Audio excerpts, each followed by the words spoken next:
Hello and welcome to the Way Out podcast. Andrew Logan here. Great to be here with you live on video. If you are following me on social media, I'm doing this as a live interview and obviously as well on the podcast. And I have a very incredibly special guest to bring on. If you're watching the video, you can obviously see who he is. But just before I officially welcome him, I just want to say, I've always believed if you work hard enough at something, your mentors will become your peers. And when you find your passion and when you find something you really love to do, you find those great mentors and then you work really hard and some of those mentors will become friends. And this guy has not only been an amazing coach and mentor and inspiration in my life, but I'm also blessed to call him a friend, an older brother, a wise older brother in my life, not too much older than myself, obviously. But it is an absolute pleasure to bring on David Wood onto this call. Thanks for coming on, man. Yeah, well, it's great. Anytime to have a yak with you, and now we get to do it in this setting, which is great.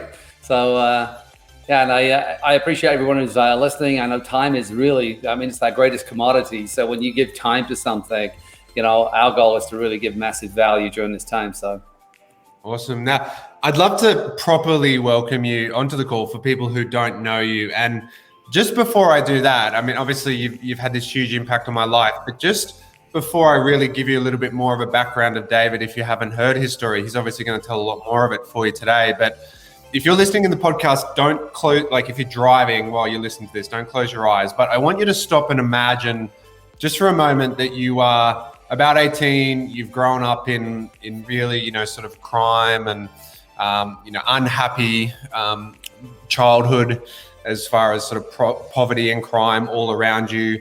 You're living in a country where you don't speak the language, you're alone, and you've got a few $100s to your name. And then from there, you're sleeping on a roof because you can't afford anywhere to sleep. And you're washing dishes for $4 an hour. And then progressing from there to be living the most incredible, amazing life. We worked an event together recently where David was on his boat in the Caribbean, zooming in over satellite. He has the most beautiful, amazing house over the lake in Kelowna in Canada. And you're just living this life of complete financial freedom. And to go from your story of where were the surroundings and the environment that you were in growing up, and then to being told that you were worth $4 an hour and that was it, to now being able to enjoy just a completely financially free, incredible life. David, it's an absolutely amazing story, and I've managed to hear it in lots of different versions. I've heard the stage versions, and I've heard the sitting around having a beer in Manchester. I think we heard some of the behind the scenes recently on that story as well. The unedited versions. Yeah, the unedited version. But I'd love to just open, obviously, with what you talk and stealing one of your quotes is that environment is stronger than willpower, but you did manage to have at the end of the day the willpower to change your environment. And so if we rewind back to, where you were first sort of leaving the country and trying to go out and explore and find yourself and finding yourself in a very difficult situation right off the bat to where you are now, it's an incredible progression on your money mindset.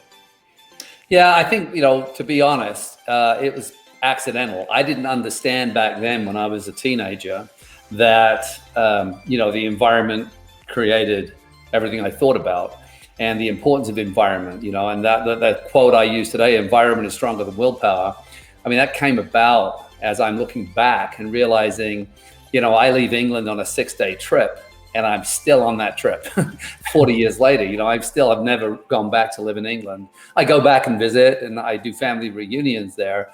But getting out, everyone I knew was doing drugs. Everyone I knew was getting drunk. I played on a darts team. So, we'd be in the pub 5 nights a week, sometimes 6, and that involved a lot of drinking, and all my friends were rolling joints. It was just everything I knew, right? And everyone was cheating the government. If you understand the English sort of welfare mindset, I lived on a council estate. So all of us were looking for an edge of how we could cheat. So most of us worked for cash, and then we went and collected EI, I suppose you call it here. We called it a dole back in England.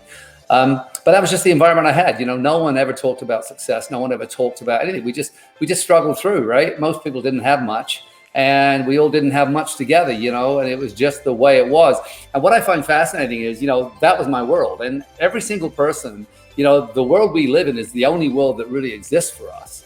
And, you know, somehow, you know, when we can remove these blinders and we start to look around and start to notice what's really possible. And that's what happened to me. I mean, imagine, you know, I'm backpacking around the world, but I'm meeting some really fascinating people and hanging out with people that just had completely different mindsets. And those, every single one of those conversations led to sort of a belief system that I was creating accidentally. Remember, I wasn't, you know, intentionally going out to change my money mindset, because I didn't know. I mean, I had $1,000. That's all I had in the world. I had a backpack, and my goal was to travel around the world. Now, that particular journey lasted 10 and a half years, 42 countries, but it was because I was a hustler. The one thing I had done in England and I'd grown up with was that grit. I was gritty. You know, I was a window cleaner. I was a chimney sweep. I painted houses. I do anything for a buck. I always had a big wad of cash with me, right? But I just, you know, I was just that guy. I was a survivor. But I didn't understand that, you know, there's a great, this is another saying that I love is, you know, we don't see the world as it is. We see the world as we are, and it treats us accordingly.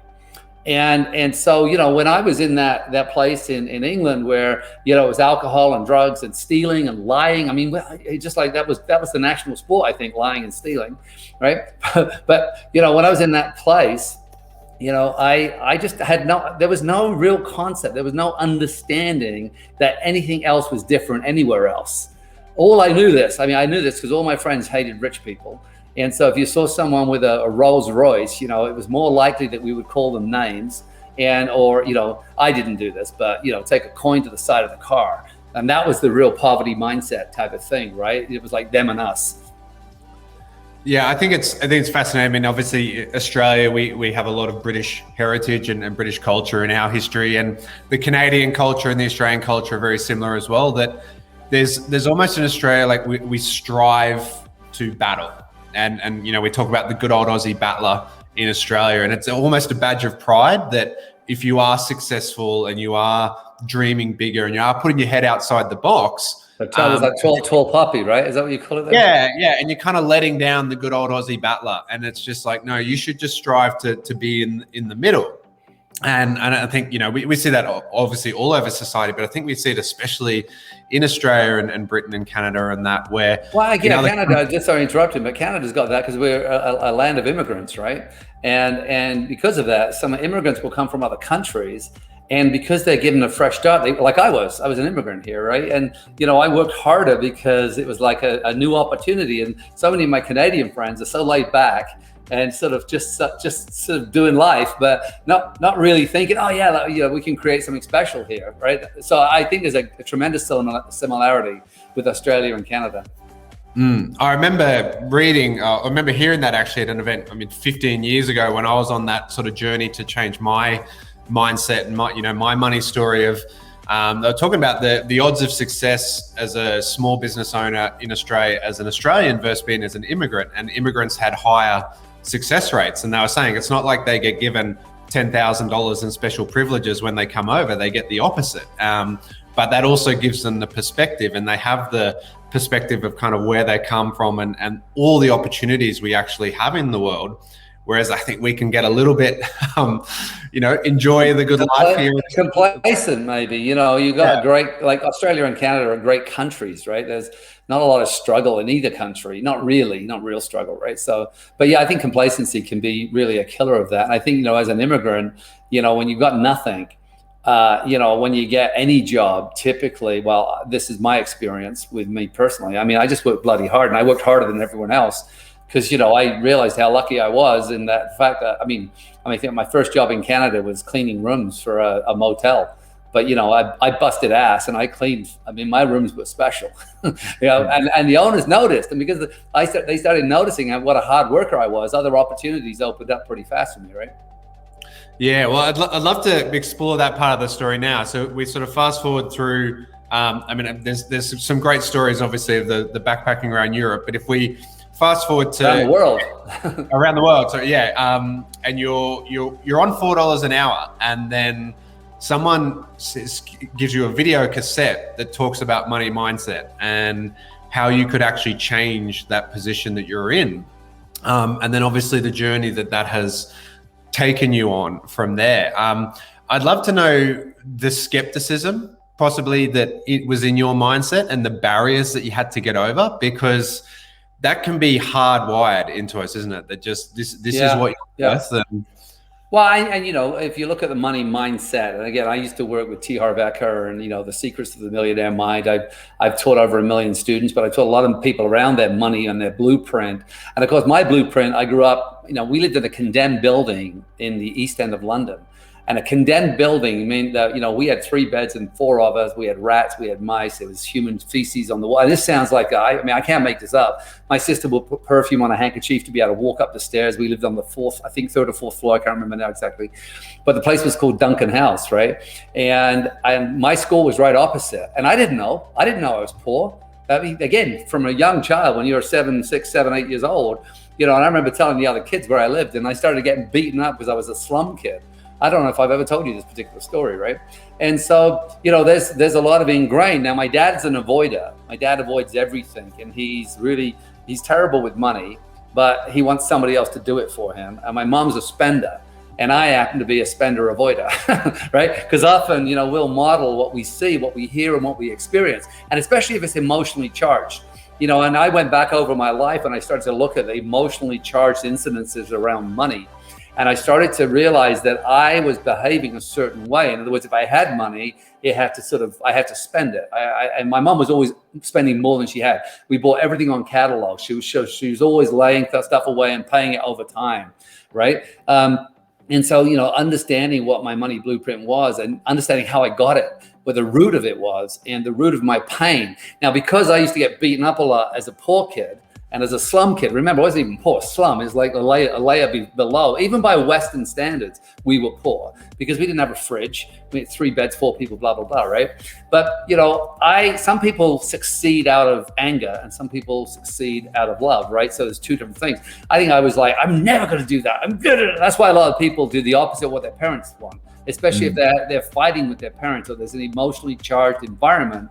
You know, I hate you. I never want to be like you. And people go out and get rich. And sometimes they're rich and angry and miserable. And sometimes it's the opposite, you know? And so for me, I didn't want to be poor. I mean, so I knew, but I didn't know that was deep down inside of me.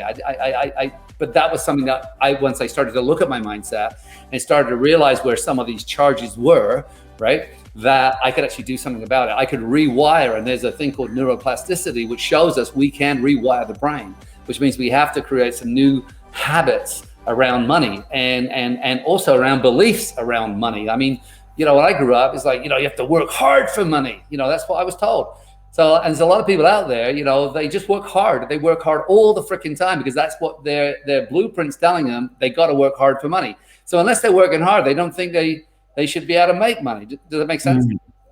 Yeah, well, I think as we were sort of talking before, I think there's that sort of badge of honor that if the money came through just, you know, absolute hard work, and not that work ethic isn't a great character trait, but if the only way to earn money is through just, you know, 4 a.m. alarms and 12, 14-hour days, that's the badge of pride for a lot of people. And again, that comes back to us to say what we've modeled. And I know I talked a few episodes on the podcast about some of those old money mindsets we have, and especially that one of people saying, well, I don't care about money. And I'm saying, well, if I said to Ange, I don't care about you, Ange, she wouldn't be here tomorrow. You know, I would come home and there's no house, there's no family, there's no love because I told her I don't care about it.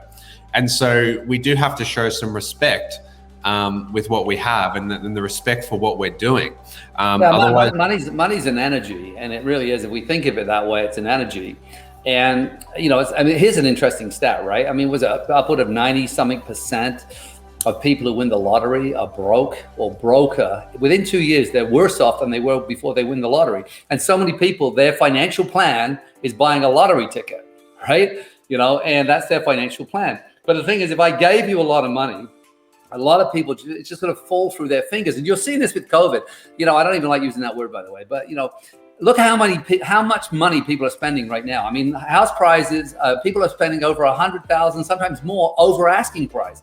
But people can't keep cars in stocks or boats in stocks. Why? People have been sitting around and they've got a little bit of money around them, and they just want to get rid. It's like, oh my God, there's money in the bank. Let's go on vacation. Let's buy a car. Let's get into debt. because if that's how they're programmed, it doesn't matter how much money I give them, they're going to find a way, subconsciously find a way to get back. It's like a thermostat in a room.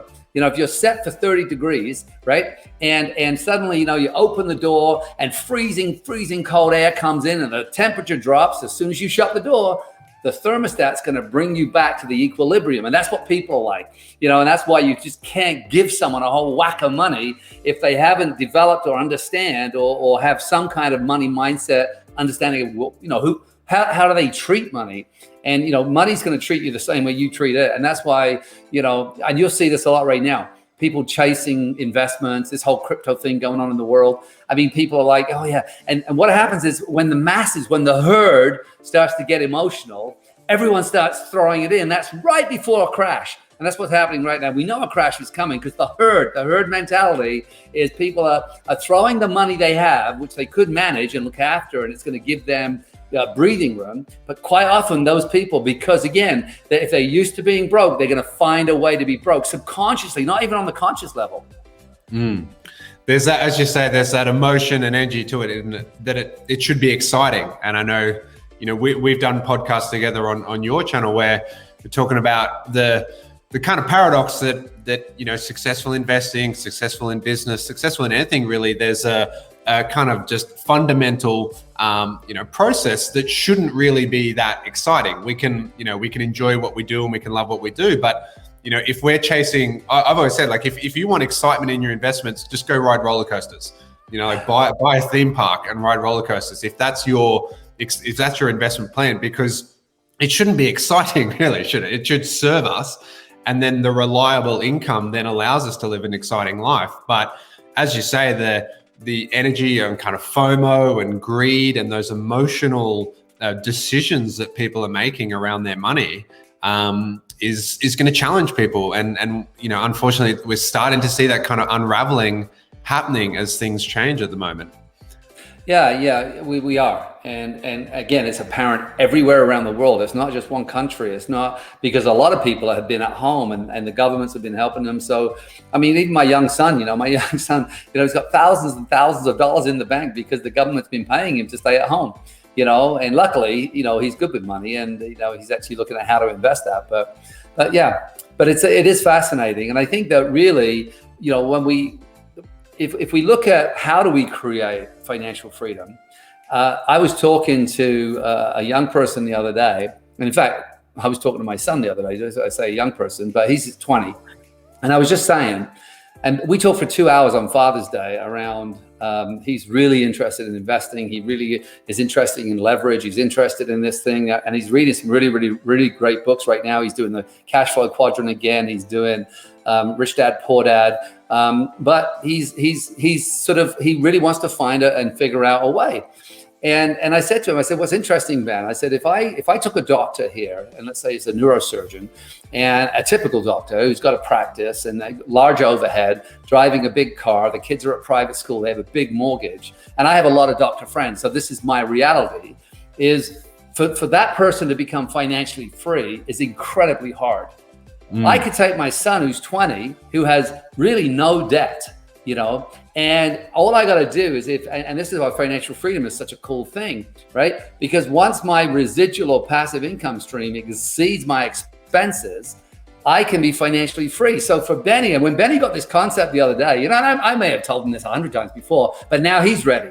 And it's always interesting when the young mind's ready, the young mind starts asking questions. He asked me how I make money. For the first time, he says, Dad, tell me exactly how many ways you get paid. So I went through a list of about 25 different ways that I make money. And he's like, oh, but I could have told him that before, and I may have told him different ways. I've certainly talked about residual income and passive income and windfall income. But now it's like his mind is like, how are you doing it? Now, let me model that, which I've always said is one of the coolest things. But one of the number one things I think around money, and which most people forget, is simplification. If I lost everything tomorrow, I know I can rebuild it all, but I also, because I live in a beautiful home and I have quite large expenses, but I also know that if I want to just simplify my life, if I simplify my expenses, then having that buffer zone to financial freedom is much easier. What most people don't get that, especially we know a lot of people who are building residual income through network marketing or through different forms.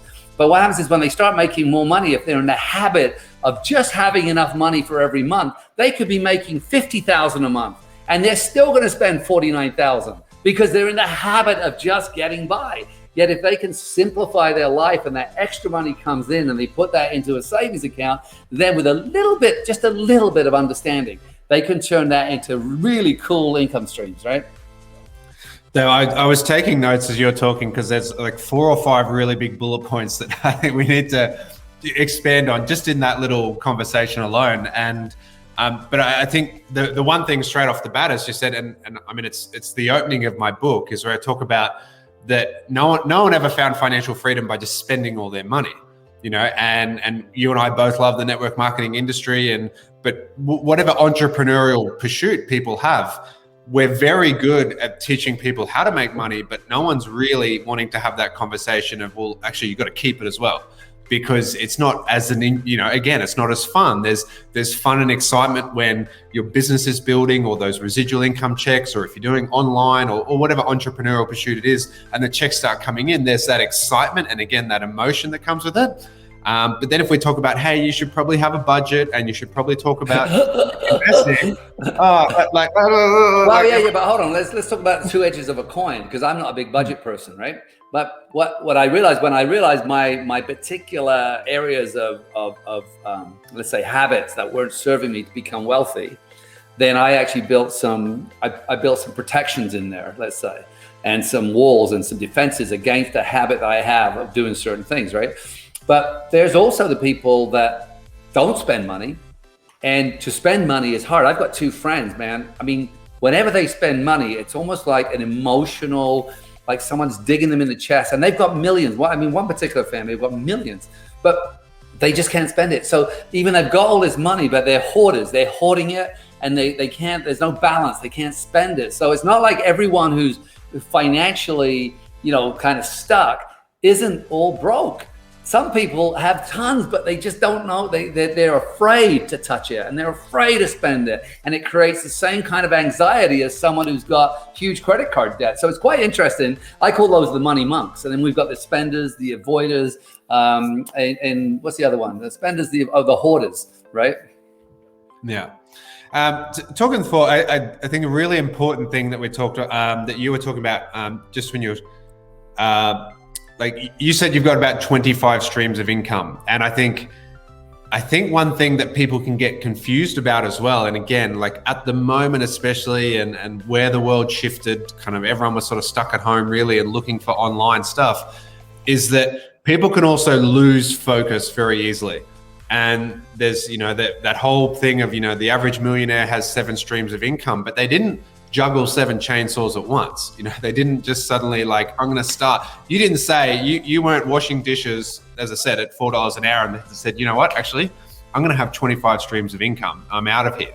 Like we've got to focus first on doing one thing and doing one thing well, and then we can use the kind of compound effect and the snowball. Well, you said something in my introduction about, when you get really good at something, how mentors can become friends. Because that was a really key kind of, a lot of people may have missed it, but it's talking about what you're talking about right now, right? Is, in mastering each arena. So, first mastering the working side of income, because, if you're lazy, and you're not putting real passion into the work part of it, when it comes to the rest of your life, because how you do work is how you're going to do investing, is how you're going to do relationships. So I do believe it's all attached. So, you watch someone who's successful, watch them do a task. That's what I always did. I always modeled people who were great at things, and I just copied what they did and found, oh my gosh, these people have better ways, right?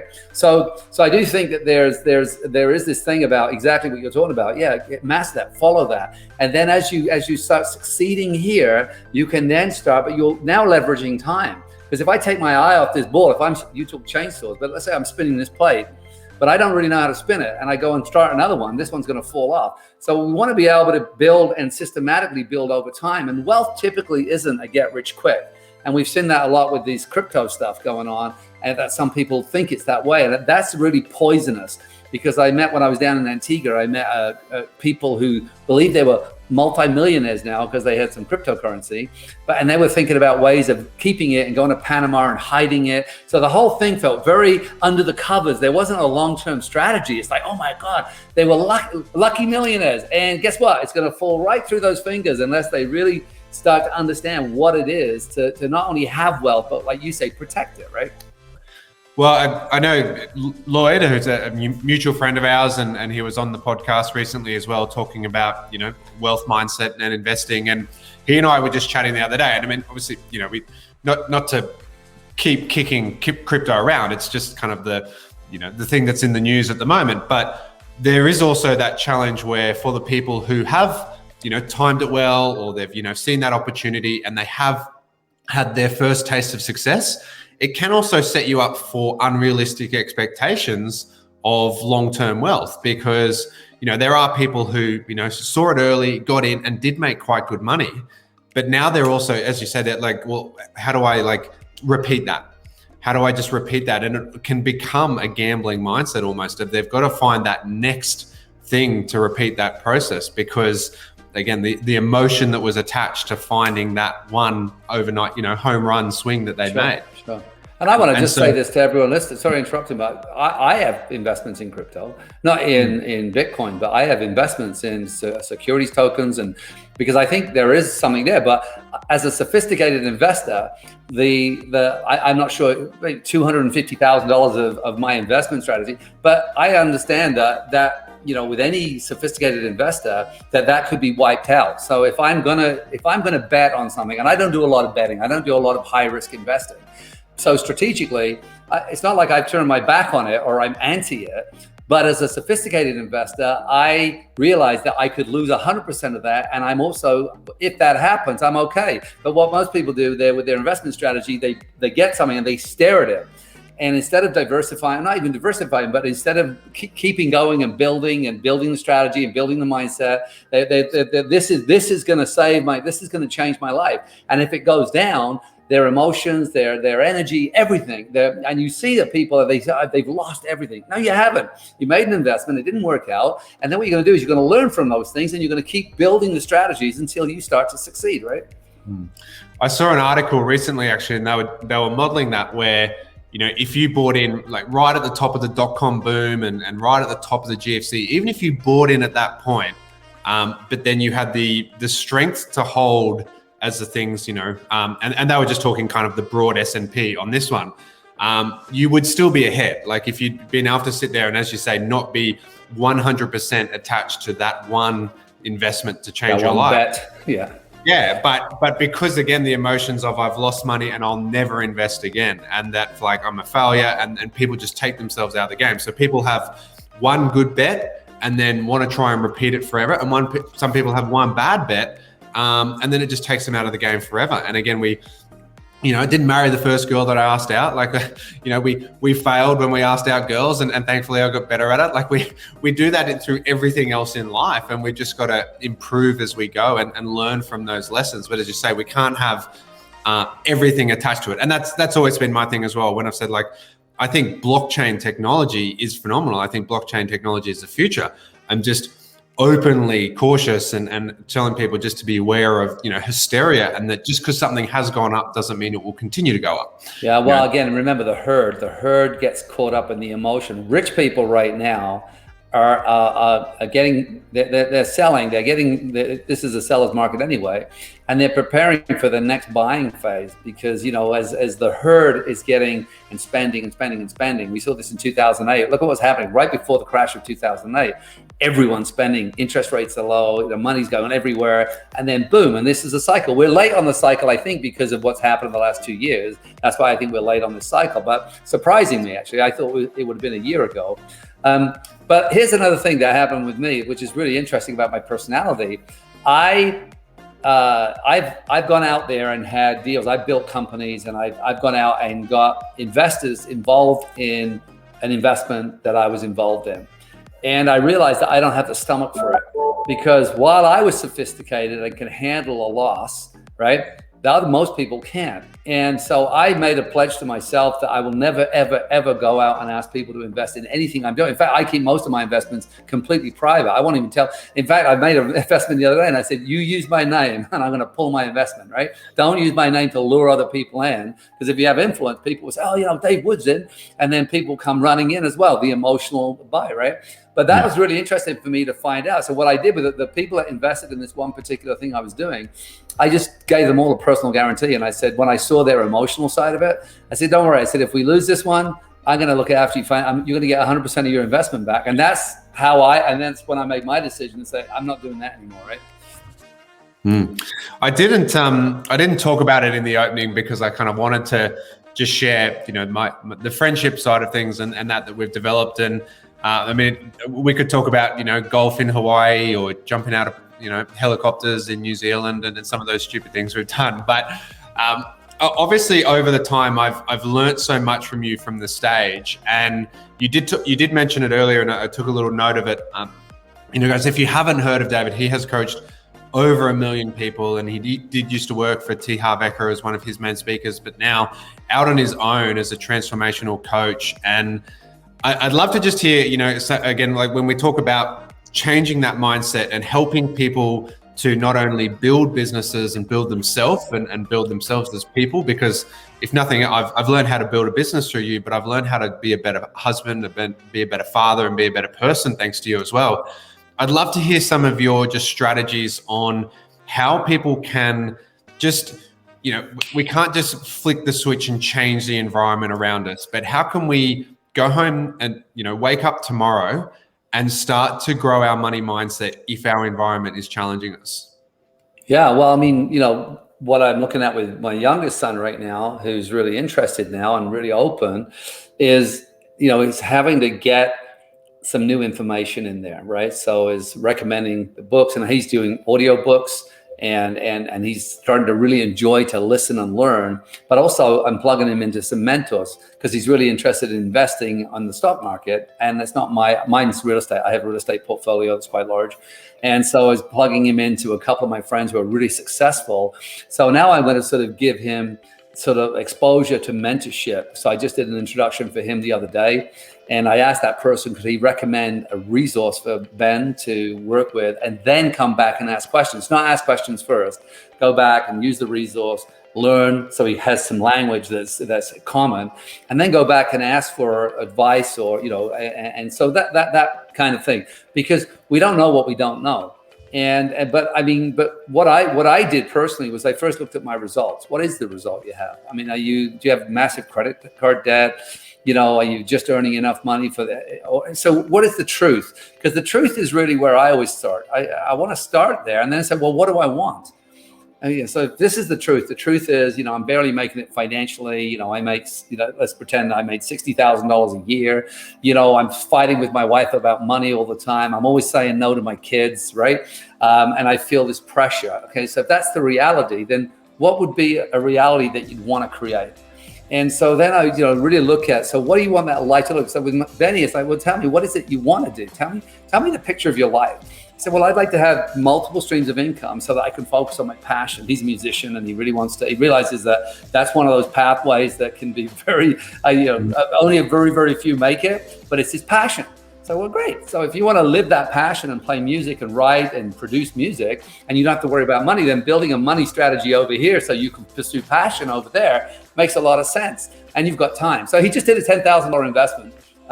This is, again, he's 20, right? And so, he's starting and we're starting to talk about different types of investment. So that's one. But then it comes down to money.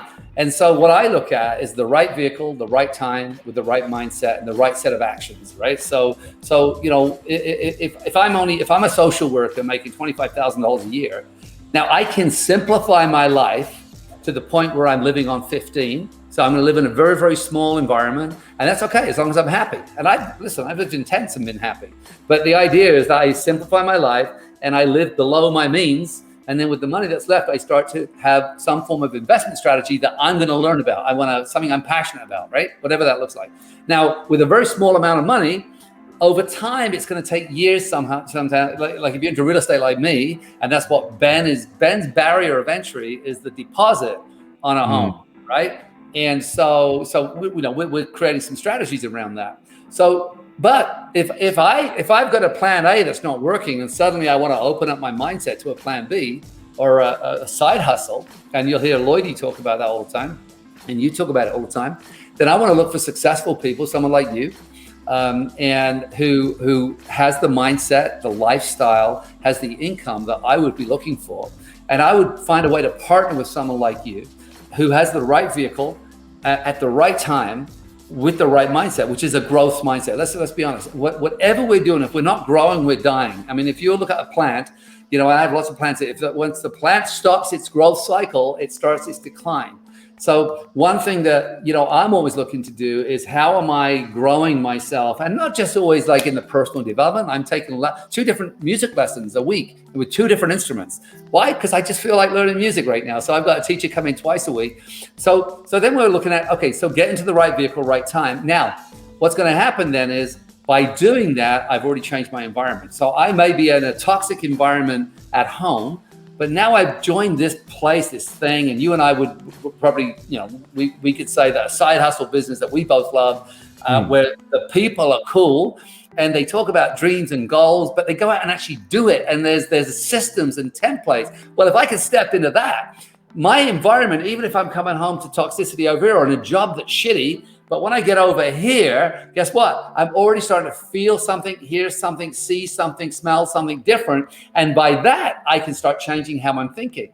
Once I change my thoughts, I change how I feel. When I change how I feel, I change the actions I'm willing to take. And when I change the actions I'm willing to take, and I'm in the right vehicle at the right time with the right mindset, I can change results. So that's what happened with me. I was able to look I took 100% responsibility, by the way. That's a big one for all of you. Some of you are in the victim game. It's like, blaming the government, blaming the pandemic, blaming your boss, blame, or justifying. You don't understand. This guy ripped me off 12 years ago and embezzled me out of $1 million. That's all BS.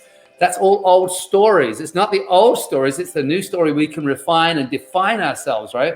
So no blaming, no justifying, no complaining. I looked in the mirror and I took 100% responsibility for everything I had and everything I didn't have. And I remember I was a backpacker. I only had a backpack. So I didn't have anything, really. I had a guitar, I had a backpack, right? But then I took responsibility for everything I didn't have. What I didn't have was freedom. What I didn't have was choice. I was working as a dishwasher for $4 an hour, right? Now, that particular restaurant chain, the owner, that was one restaurant. Now it's 12, is a close friend of mine, Reg. So even though I worked as his dishwasher, we're now peers, right? And so that's just the way the world works. But yeah, so taking responsibility is a big part. Finding the right vehicle with the right mentorship. And if you want get rich quick, if you wanna think that you can throw money at something and suddenly it's going to change your life, yeah, it happens occasionally, very seldom. And then typically if it happens once and you're still unsophisticated, guess what you'll do? With the money you have now, you throw that at something because now you think you just have to throw shit around and it's going to work. That's not really how it works, right? So I haven't ever told you this story, Dave, but I was telling Lloyd on his podcast, but I don't think I've ever told it on my podcast. I think the first time, I started kind of getting into the stock markets and into the currency markets particularly, and this was 10 years or so ago, and I made a trade and I accidentally put an extra 0 on the end of the trade unknowingly. I mean, I just made a mistake and I put 10 times too much money in it, but I didn't realize until after. And of course, as the story goes, the trade did very well. And overnight, in about 36 hours, I made like $100,000. And so myself at that time, but didn't know how to handle that. So what do? I go and think, well, I can turn $100,000 into $1 million then, can't I? Because I'm a genius and I'm smarter than the stock market. And sure enough, I lost it all about 48 hours later. So I kind of made it and lost it within about a 96-hour time span. So that was a fantastic lesson. But as you say, it just came down to, we took the mirror test, right? Like at the end of the day, we've got to look into the mirror and be sort of have that difficult conversation with ourselves sometimes that, well, this is what's looking back at me and this is the result of the decisions I've made and nothing else really. But we also have the power to control that. So, one point on that, sorry, interrupting again, that, happiness and money are not synonymous. You think it is. I mean, the studies will show anything over 70 grand a year or something like that, you know, people aren't any happier with a lot of money. Because some people, it's a lot more responsibility. Oh, and I hear this, people say, oh yeah, but if I make more money, I'll have to pay more tax. That's a broke mindset. That is such a broke mindset, right? And normally it's just because you don't know how to do it, so we'll just criticize other people. But one thing I practice, it, if I lost everything tomorrow, and it's happened to me 3 different times where I've lost everything, by the way. So it's not a platitude. I'm not making this shit up. It's like, oh yeah, if this happened to me, I'll be this way. I just start over. I don't hang on to any negative energy. And I was as happy as a dishwasher as I am as a multimillionaire, right? I was, because I would, and that's a really good key thing for all of you. Start being happy with what you've got. Start being grateful with what you've got now, and start to really, really appreciate it, and then do these other steps as well. But don't be sort of miserable in your world and want something that's so far outside of where you're at right now without going and doing the work, right? Enjoy it. Enjoy this part. Enjoy because whether you're living in a tent or whether you're living, I mean, my first house here in this town, there were 9 guys in one house, and my bed was under the ping pong table, which happened to be in the living room. So that's where I slept, under the ping pong table, right? But that was my first house here, right? Now, if I turn this camera around and you saw the view, you'd be like, holy crap, that's quite a change, right? Yeah, I know when you were talking earlier about you know the freedom of backpacking, and I remember years ago, probably 20 years ago, yeah, I sold every single thing I owned, and I was driving, my car was about to fall apart, and I was driving it to the airport, and then my dad was going to take it to the wreckers because it was that old, and it was just going to, you know, you keep the $200 cash or whatever they'll give you.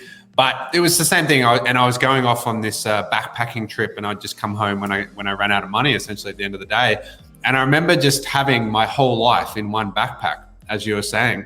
And there was an incredibly, you know, cathartic freedom into that like the car and the backpack on the back seat are all that I own.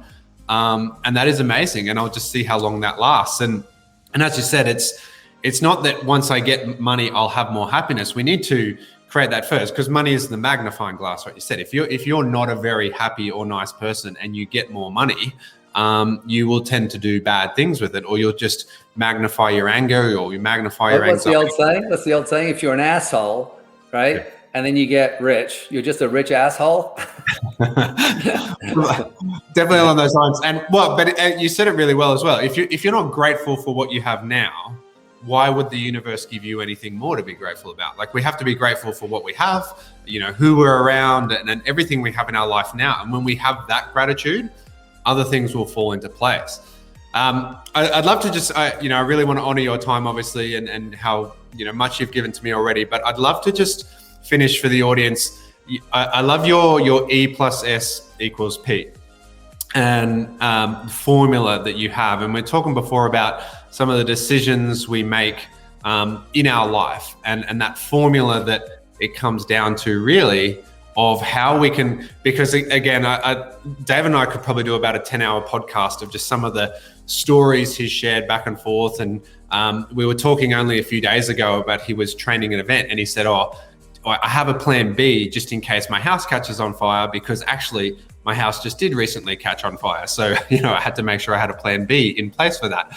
But I'd love you just to go through that little formula as we wind up, as creating new stories in our head. Yeah. Well, before I do that, let me just talk about, you know, we all have superpowers. My particular superpower is extreme adaptability. In other words,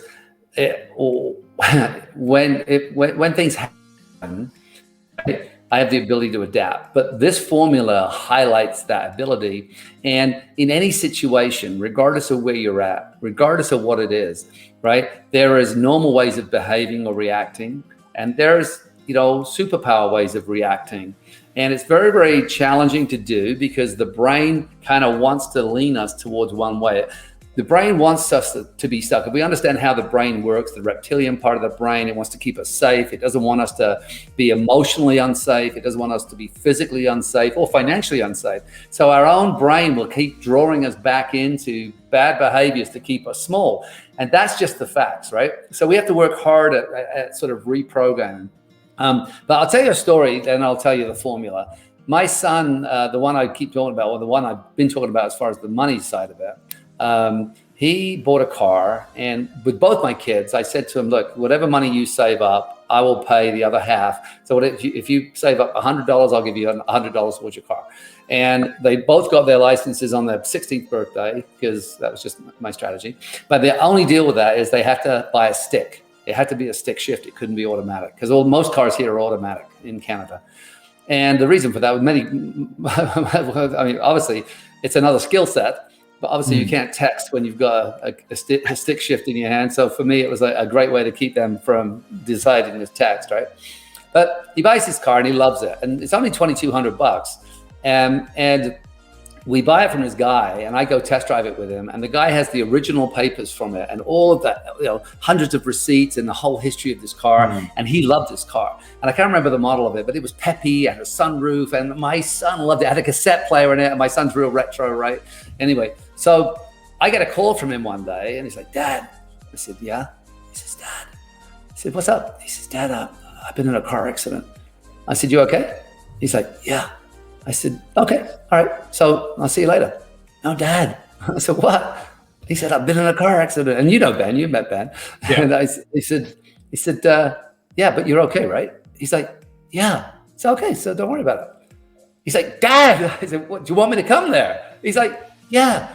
I said, well, where are you? So he tells me, and I go up this country road, and it's like twisty, turny road, and there's a big vineyard on the right-hand side. I can't see him anywhere. And suddenly I turn around, I come back down this hill, and I see in the trees, I see something moving around.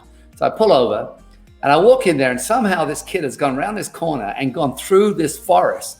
And I swear, I mean, me and the tow truck driver, we tried to imagine how this car managed to get so deep without ripping the roof off. And he smashes into a tree right on a cliff. And it's about a 60-foot drop, right? So the car is an absolute write-off. So I wander up to him. I said, Benny. He's like, yeah. And he's in shock. And he's just really upset that his first car, first accident. I said, nice park job. And he's like, gives me the look like, get lost, right? Anyway, so I called the tow truck driver. We don't call the police. I had the truck, his car towed to my ex-wife's house. So that wrecked car was in her driveway, not mine. I know I'm an asshole, right? Anyway, but I phoned Pam, and I said, Pam, Ben's been in an accident. Pam's his mom. I said, look, whatever happens, please don't say these things. You're lucky to be alive. Oh my gosh, you could have died. Oh my, none of that. He's all right. He's coming home. Car's a write-off. But I took a video of the whole scene for her and how he came. You see the skid marks as he's gone through this forest. Anyway, I walk up. He goes in the house again. He's in real shock, and he's really upset about losing his car, right? He loved his car. And Pam comes out on the front doorstep, and I said, look, watch this. And she's like, oh my God, he could have died. I said, no, we're not going to do that, right? We're not going to say those words. Anyway, because the event was he was in a car accident. That's the event, the E part of the formula, the event. The S stands for story. What story are we going to attach to this event, right? And you think about it. I mean, this is a prime example. Someone's, comes running in the office with a cigarette. They're shaking, they're crying. And you say, what happened? Oh my God, I'm driving along and this guy swerves in front of me and just misses me. I can't believe it. I could have died. And you're like, that's how the brain works, right? Instead of running in going, guys, bring out the champagne. What happened? I'm driving along at 100 miles an hour. This guy just misses me by inches. It's a miracle. Let's celebrate. That's not how the brain works. So people like to be in this victim place, right? So anyway, we go back in the house, and Pam looks at Ben and says, Ben, are you okay? He says, yeah. He says, she says, do you want to go to the hospital? He said, no, I'm fine, really. And we worked out the next morning at 8 o'clock. He was fine. So I looked at him, I said, well, go to work then. He's like, what? I said, weren't you driving to work when you had the accident? He's like, yeah. I said, well, go to work. Don't miss work. If you're okay, go to work. All right. Anyway, so he went to work, right? I asked him to use his mom's car, but he went to work. Right? So, but here's the thing. So a couple of days, we're having to drive him around. He's got to sort himself out. So I'm pulling up in his mom's place, and his car is all wrecked there. It's all kind of a write-off. And every time he looked at it, he's like, oh, God. And I said, Ben, what are you going to do? He said, what are you doing? I said, I just keep thinking. I said, well, stop it. I said, look, just choose your mourning period. He said, what do you mean? He said, well, how long are you going to be sad for? Well, he said, well, how long should I be sad for with a car? I said, well, for me, well, an hour. But well, how about a day? Now we're already 2 days in. He said, well, can I have 2 more days? I said, sure. But then you can't think about it ever again, apart from the lesson you learned, right? Anyway, so 2 days later, he let it go. And so the idea was, the event was he smashes his car, hits a tree on the edge of a cliff. The S, right? If I had a big story about, oh my God, you could have died, right? Then we could have a problem. He has a fear of driving. His mom's always scared when he's driving, The problem escalates. Or the event is he crashes the car. NS is the next formula. No story. I'm not going to attach a story to it. And by the way, I never ever once said to him since then, drive carefully, watch the speed limit. He already learned the lesson. And it's funny, 3 weeks later, he said, Dad, every time I drive the car, I drive around corners like 20 kilometers an hour, right? Because he learned his lesson. He was already going there, right? And I could tell you story after story. One time I was trapped in an elevator for 4 hours, and when I got out, I just hugged everyone, didn't make a deal of it. So whatever the event is, whatever it is, someone leaves your team, you lose an investment, right? The event is, hey, you put some money into a deal and it failed. So the story's up to you. What do? Hold on to it. Oh my God, I can't believe I lost it. That guy led me astray, be upset, angry, carry this big weight. Or I make no story. Hey, guess what? I tried it. It didn't work, but I'm going to keep going, keep learning, keep growing, and I will become successful. Then no problem. So S plus N, S story. Yeah. Plus, event plus no story equals no problem. Yeah. I did that quite quickly, but I normally tell 3 or 4 stories. No, I love it. Well, I remember just very quickly a story from mine. Very, very similar story, and I always think about it when you talk about the person saying how I almost died. And I remember learning this similar years ago of, you're driving down the street, and just as you're sort of driving down the highway, and a young kid in a red Ferrari completely sort of swerves across the lanes, cuts you off, and heads up the exit. And you see it's a young sort of 17-year-old kid in the red Ferrari or whatever. And of course, your immediate mindset is, dickhead. Like daddy's little rich boy, kind of like all these stories that we start telling in our heads straight away. And then you get home and you get a phone call from your son, and it's like, Dad, I was in a car accident, and I was bleeding quite badly, but thankfully this kid in a red Ferrari pulled up, got me in his car and rushed me to the hospital, and he saved my life. And immediately the story changes straight away, right? And the story, like the event never changed. You were cut off by a car. But the story that we create versus the story that actually happened, because all of a sudden that kid in the car saved your son's life. And so we create these stories in our head straight away. And I remember learning sort of that version of the sort of similar formula, that we can just jump to an assumption straight away, can't we? And we can always jump to that most negative assumption. And so, sure. But it's an interesting question for you though. Where do the assumptions come from? It's the same with that money blueprint, right? And then these things are learned. Behaviors are learned, right? And so if you look at how you react, most people react to everything, right? There's always a reaction mode, and they're always normally the victim in the react. Try this. The next time something happens, do the opposite of what you would normally do. Just try it. If you're someone who normally reacts or gets emotional, or watch the language you speak. Right? And then by doing the opposite, you have this ultimate power by adapting to what exactly happened. That's what that formula is about. No story's up to me. I can adapt immediately to the situation, not wishing it was different, because I can't even go back. My house burns down, by the way. That's one of the stories I normally tell, right? All right. But the idea is I can't change it. So then my immediate response is to adapt 100% and choose my mourning period. All right. I'm going to be upset for an hour, for a day. I'm going to be fully upset. It's not like I'm not going to feel it, but some people are carrying this shit around with them you don't understand what happened. This happened 20 years ago and you're still carrying it around, right? Yeah. But I know you and I could literally talk for another 10 to 12 hours. And, we have done Zooms that seem to have gone through to 3 or 4 in the morning. But I do honestly want to respect your time and thank you so much. So, guys, if you do love David, and if you haven't met him before, if you've been honored to see him on stage, you probably do follow him already. But guys, check him out. He's at David T.S. Wood on Facebook and Instagram.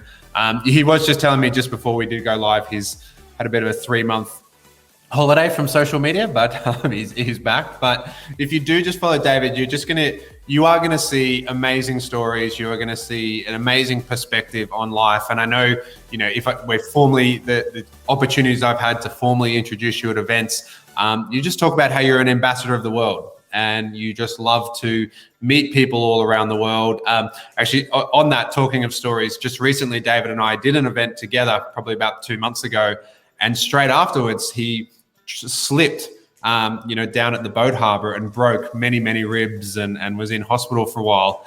And I remember hearing the story and I immediately said, I bet you David is friends with every single person in that hospital by the time he's out. And sure enough, he's sending me these photos and everyone's laughing and everyone's smiling, and there he is in the hospital bed, but all the hospital staff are laughing and smiling around you. So I really encourage you to follow David if you need positivity in your life. That's where you go to his social media and just consume his stories, because they're always so uplifting and an amazing perspective on the opportunity that we have in life. So David, thank you so much for coming on, mate. Any last words before we jump off? Give Angie a big kiss for me. Let's start right there. As always. I know she thinks I've got the softer of the lips, but so you can give. I'll let you give it one for me. Guys, listen.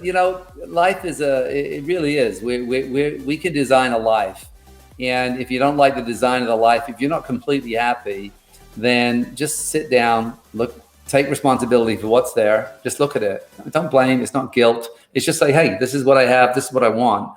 And then just hook up with someone like Andrew and just find a vehicle that really has a great environment. And then just learn. If you go on the 1% rule, learn 1%, just 1% new each day. Just learn something and take a step towards that. And then just be happy with where you're at right now. Even if you have goals and dreams, be happy, because the happy person can get there. If you're grumpy and upset and blame, victim, it's very, very hard to get there when you think the world is toxic. The world isn't conspiring against you. It's conspiring for you. And the reason you're listening to this is because there's something obviously you need to learn. You just spent all this time listening. Then just really embrace life and again, simplify. Think about that first. Simplify first. And then really get juicy at that. And because that's the easiest way to really start feeling better off. So. Well, Matt, I love and appreciate your time. Hopefully, next time we'll aim to do a podcast where we're actually sitting side by side, whether it's in Australia or Canada or Hawaii or Europe. Do you want me to show you the view? Yeah. So here you go. That's the view from the living room here. You definitely do need to check out David's social media, because he just lives on this beautiful lake in a beautiful part of the world. And hopefully, travel returns to normality and we get to see each other. He's just built an amazing man cave too. So we will have to do a follow-up podcast in your man cave one day, mate. Cave. All right. Have fun, everyone. Thanks. Thanks, everyone.